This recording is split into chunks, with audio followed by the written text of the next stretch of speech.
감독상인가 작품상 받은 감독입니다. 출연 조지 맥케이 이제 그 스코필드고요. 딘 찰스 세버만이 블레이크고, 콜린 퍼스가 에린 무어 장군이고, 좀 전에 맥켄지 중령이 베네딕트 컴버배치. 아까 그 차로 실어준 태워다준 그 마크 스트롱, 그 뭐죠,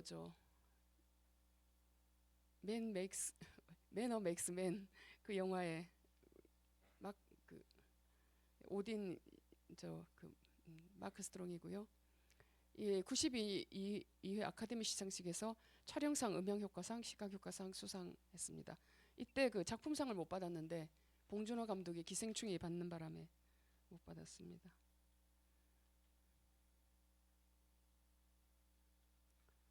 안 넘어가요. 이거 등장인물은 그렇고요. 이 영화는 그 촬영, 이거는 보시면 되고요. 샷이나 컷이 뭐가 다른가 하는 거고요. 이 영화가 유명한 것이 원 컨티뉴스 샷이라고, 아까 보면 쭉 이렇게 이어지는 것처럼 보이죠. 그게 여러 장면들을 나눠 찍은 다음에 그걸 이어 붙여서 마치 하나의 쭉 이렇게 이어진 것처럼 보이게 하는 기법입니다.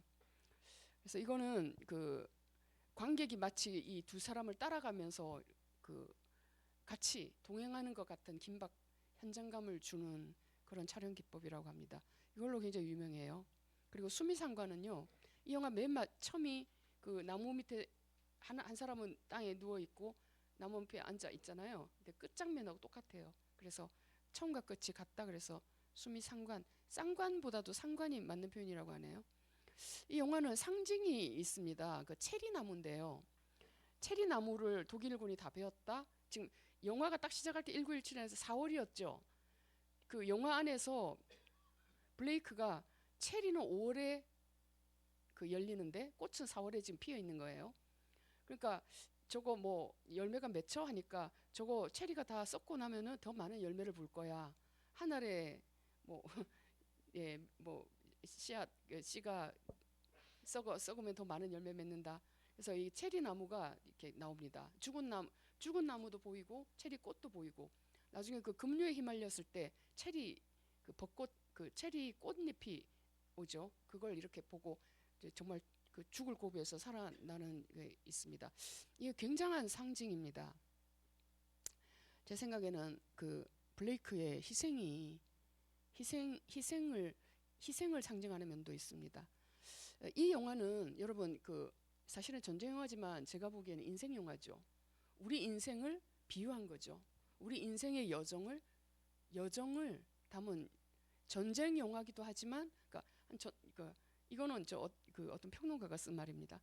전쟁 중에 군대라는 조직 체계 속에서 개인이 맡은 책임과 희생의 가치인데, 이걸 넘어서 우리 인생을 비유한 것이라서 우리에게도 울림이 있는 것입니다. 울림이 있다고 보여집니다. 제가 이거 호모 비아토르, 이게 중세 때 호모 사피엔스, 뭐 호모 루덴스, 호모 뭐 있잖아요.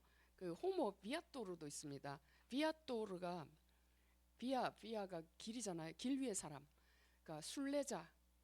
그러니까 인간은 끝없이 어디를 본향을 향해서 쭉 순례하는, 길을 여행하는 순례자, 이런 그런 의미를 가지고 있습니다. 집으로 돌아가려는 목표를 가지고 인생의 모험들을 겪으며 삶의 여정을 계속하는 인간이 호모 비아토르예요. 그래서 이 영화도 일종의 그런 여정의 영화라고 할 수 있습니다. I'm a poor wayfaring stranger, 이게 노래가 있었어요. 이 노래 굉장히 유명한 민요입니다. 제목이 왜 1917이냐면요, 제1차 세계대전이 1914에서 1918년까지 4년, 아무도 이 전쟁이 시작될 때 이렇게 오래 끌지라고 아무도 생각을 못했답니다. 그러니까 이제 1917년, 이제 1년 남은 상황이잖아요. 그러니까 이미 이제 다 지칠 대로 다 지쳤습니다. 맨 맥켄지 중령 보면은 장군 명령 가져왔습니다, 중지해야 됩니다 해도 중지하려고 하지 않죠. 그러니까 그 마크 스트롱이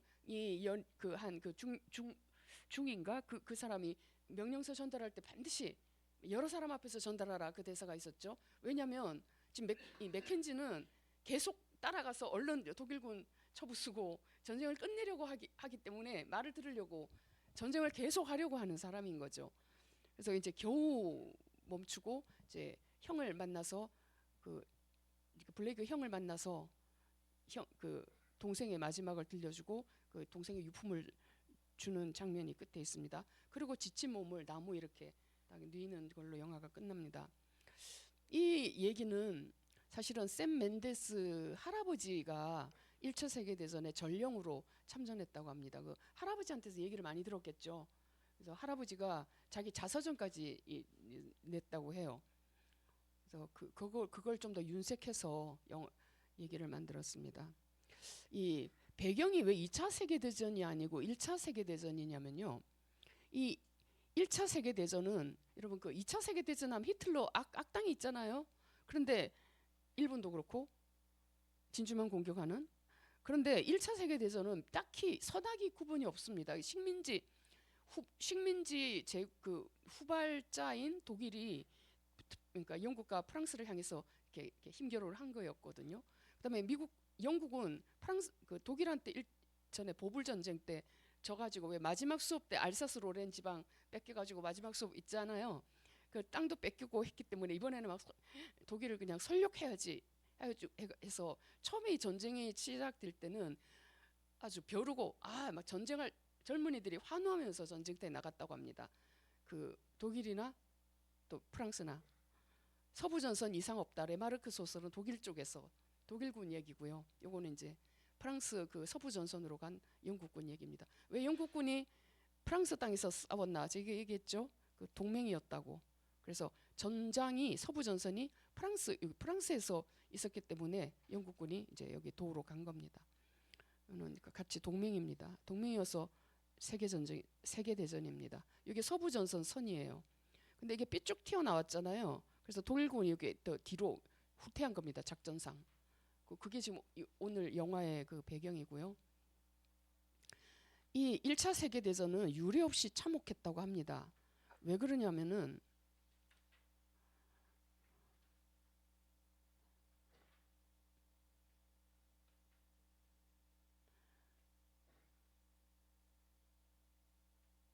지나왔나요? 왜 그러냐면요. 여러분 1차 세계대전은 과학 기술이 발전을 한 상태입니다. 발전을 했는데 그러니까 기관총이라든지 무기는 발달했는데 전투 전술 그거는 18세기 때로 머물러 있었대요. 그러니까 뭐냐면 왜 그 영화 보면은 돌격 앞으로 해가지고 기마병이 앞으로 쭉 나가면 총 이렇게 쏘는 거 있죠. 그런 식으로 지휘관이 나이 많은 지휘관은 옛날 패러다임에 젖어 있어가지고 돌격 앞으로 하면 젊은이들이 젊은 군인들이 앞으로 가면 어떻게 돼요? 기관총에 난사당해서 죽는 거예요. 그래서 엄청나게 제일 많은 인원이 죽었습니다. 여기서 1차 세계대전 때. 그 솜 전투 이거 그 스코필드가 거기 훈장받은 솜 전투만 해도 하루에 뭐 몇십만이 죽었고요. 1000만 독일군하고 합하면 1000만 그렇게 1000만이 죽었다고 해요.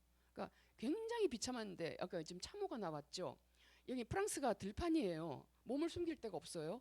그러니까 기관총이 난사되고 하니까 전부 다 독일군이나 프랑스 영국군이나 참호를 판 겁니다.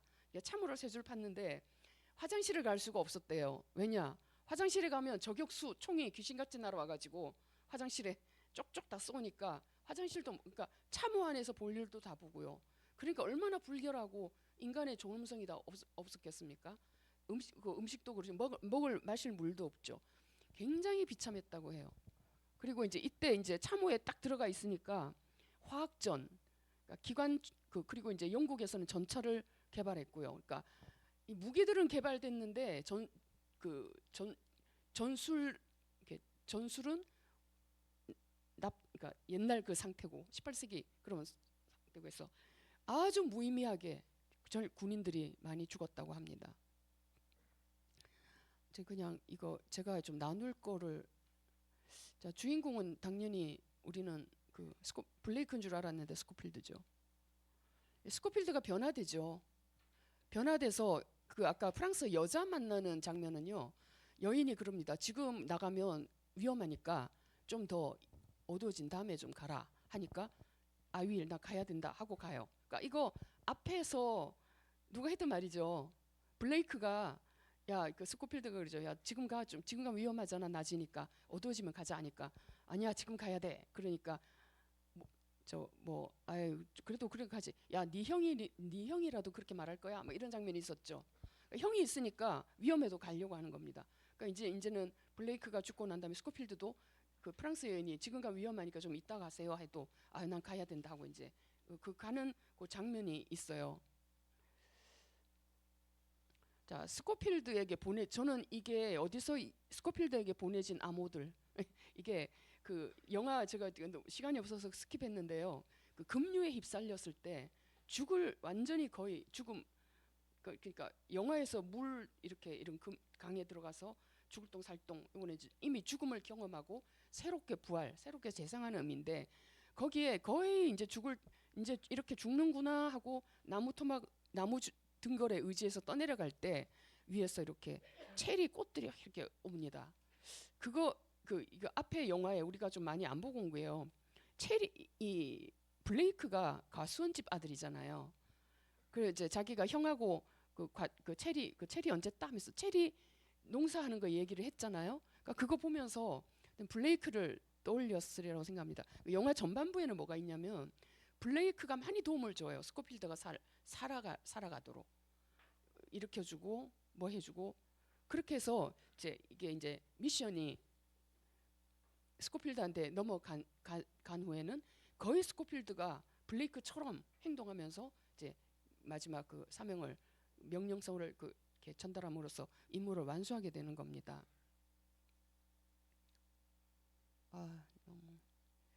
예. 이거 이제 나눠보자고 하는 겁니다. 그 원하지 않았어도 당신에게 주어진 버거운 임무나 의무에 대해서 당신은 어떻게 반응합니까? 그러니까 이런 반응 방식이 삶을 어떻게 만든다고 생각합니까? 이거 우리가 좀 나눠보려고 제가 질문을 만들어 본 겁니다. 어떤 한계 상황에서 야스퍼스가 말하는 바 초월 세계로부터의 암호를 인지하고 해석한 경험이 있습니까?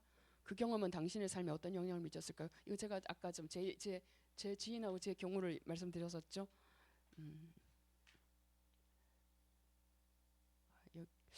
지금 좀 많이 한 게 있었는데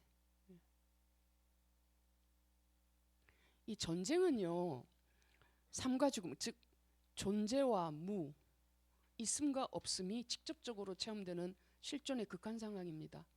존재와 무 금방 있었는데 무가 되는 옆에 전우가 죽으면 존재에서 무로 돌아가는 이런 경험을 하게 그러니까 전쟁 상황에서는 실존주의 철학이 1차, 2차 대전 겪으면서 프랑스 특히 독일 프랑스에서 아주 활발하게 인기를 많이 얻었습니다. 이런 그 전쟁의 참상을 겪으면 아마 도대체 그런 그 삶에 대해서 근원적인 질문을 하게 될 것 같습니다. 이거는 옛날 18세기 그 보불 전쟁 때 그런 이런 옛날 전술로 가지고 기관총 앞으로 돌격 앞으로 했으니 얼마나 많이 무의미하게 죽었겠습니까? 그래서 이 1차 세계 대전이 배경인 이유가 거기 있는 겁니다. 그러니까 성과 악이 뚜렷하지 않고 그리고 그 무기는 엄청 발달했는데 전술은 답보 상태여서 무의미하게 젊은이들이 그냥 윗 지휘관의 명령 하나로 죽을 수밖에 없는 그런 상황. 이건데요. 이 영화는 제가 지금 진짜 주마간산적으로 봤는데요. 정말 이거 제일 참호 같고요. 그러니까 1차 세계 대전을 그 상징 시그니처가 뭐냐면 참호전입니다. 참호전. 기관총이 막 난사되니까 참호파고 다 들어가 있는 거죠. 그러니까는 이제 길어지는 거죠. 그리고 참호 안은 깨끗한 상황.